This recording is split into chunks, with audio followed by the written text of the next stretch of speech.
Hey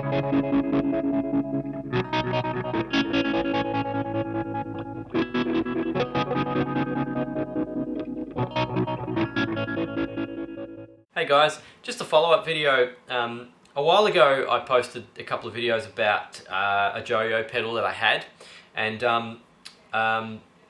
it was yeah, I've got to be honest with you, I was kind of dramatizing a little bit about, you know, like my opinion of it was a little bit sort of over the top, to be honest. I don't really get that sort of upset over an inanimate object. I know perhaps other people do, but I don't. It doesn't really bother me that much. I just build pedals as a hobby, and I have my reasons for building pedals, and I'll always build pedals. It's reasons I like to build pedals. I can make them my own and all that sort of stuff. So I don't really care what other companies are doing or how much they're charging or any of that sort of rubbish. I don't really care too much about it. I honestly didn't think they were going to get that popular. I think was the problem. Is, you know, like they've become quite popular. And as such, there are people who like Joyo that see the videos that go, that's, you know, they obviously don't like my strong opinion about it. But anyway, that's a bit of a different topic. Let me just say as well, that pedal didn't, I'm so sure that pedal, that the chip in that pedal didn't, was fake or wasn't working properly. That CA3080 was either fake or not working properly. That's the chip that does the compression. If you look up, do some Google searches on CA3080 fakes and things like that, you'll see information about that. It's a bit of a plague going on at the moment with fake chips, particularly in the guitar pedal arena, because everybody wants the old stuff and things like the CA3080 aren't being made. But anyway, that's a different topic. So anyway, yeah, like sorry if you're a Joyo fan and I'm sort of got a bit too heavy for you. I thought the pedal was pretty good. I mean, beside the fact that wasn't, if it worked properly, it would have been a great pedal. You know, for $40, it would have been awesome. But I just happened to get the one that had the chip in it that didn't work, which is funny because I mean most Joyo pedals work fine. They sound good, but that one didn't. So what can you do?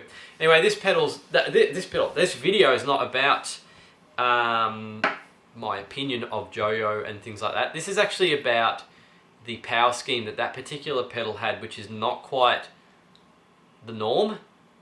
It's a little bit confusing. I don't see the point in I don't see the reason why they've done it.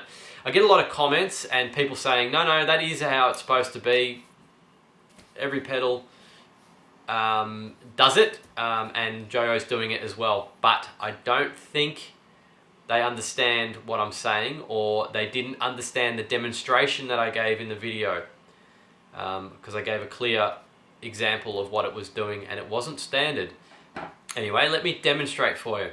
So we've got a pedal here, a commercial pedal, and this is how 99.9999999% of pedals work. I've got a battery in it, in the back, and there's nothing on the input jack. Doesn't turn on. Won't turn on. The status light will not come on to say that the effect is on. That's a status, by the way, you might find this interesting. That's a status light to show you if the effect is engaged or not whether there's power going to the effect. And I'll get to that in one sec. So we put something on the input there and the power comes on. So that means that now there is a mechanical connection and an electrical connection with the battery to the circuit. So we can turn the effect on and off. But as you would notice, having pedals, if you leave that input jack on, even when it's switched off, the battery will drain because that effect is still receiving power from the battery. It's part of the trick that these pedals use these days. There's a mechanical connection in here. When you push that in on the stereo cable, you actually make a connection with the ground of the battery. So the ground of the battery is separated. When you push that in, you make a connection with the ground, and then the power goes to the effect and the effect works, okay? So that's how it works with battery. Battery only. If you put the DC in, now you can power the effect with the input cable in or with the input cable out. And that is how it works when you take the battery out as well.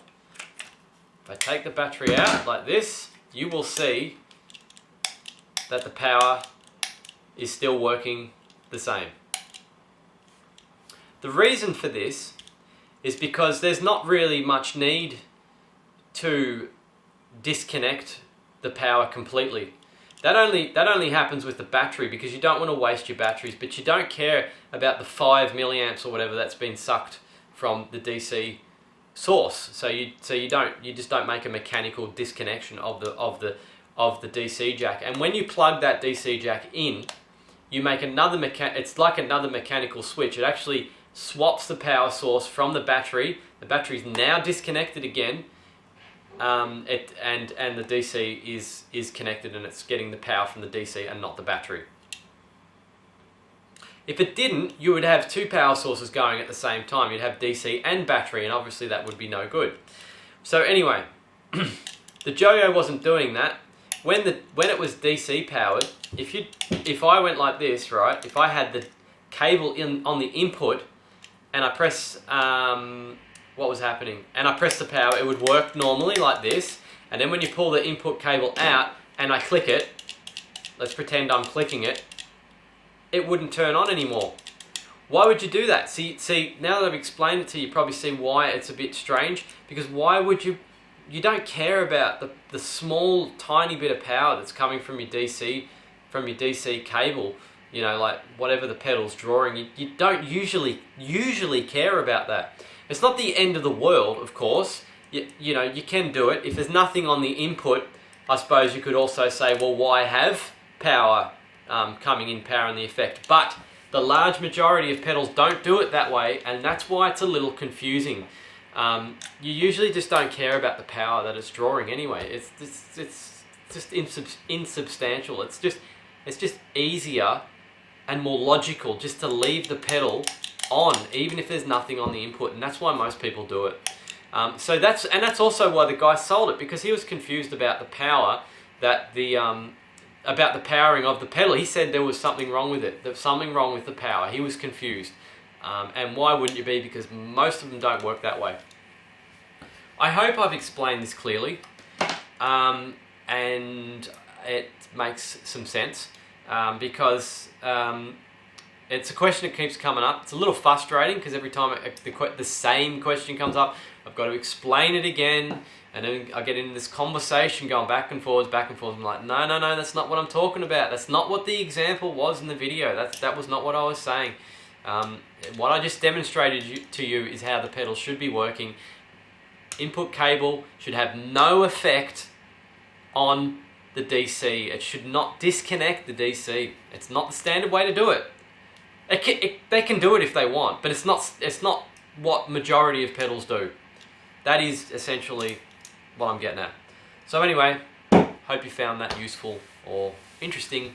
And if you are a gear enthusiast and you're not subscribed to my channel, maybe you should check out some other videos. You might learn a bit about pedals and how they work, like I was just explaining. I've got loads of videos on stuff like that if that sort of thing interests you. But yeah, anyway, that's it. So thank you for watching this one, and have a good, well, it's dark outside, so have a good evening. See you next time.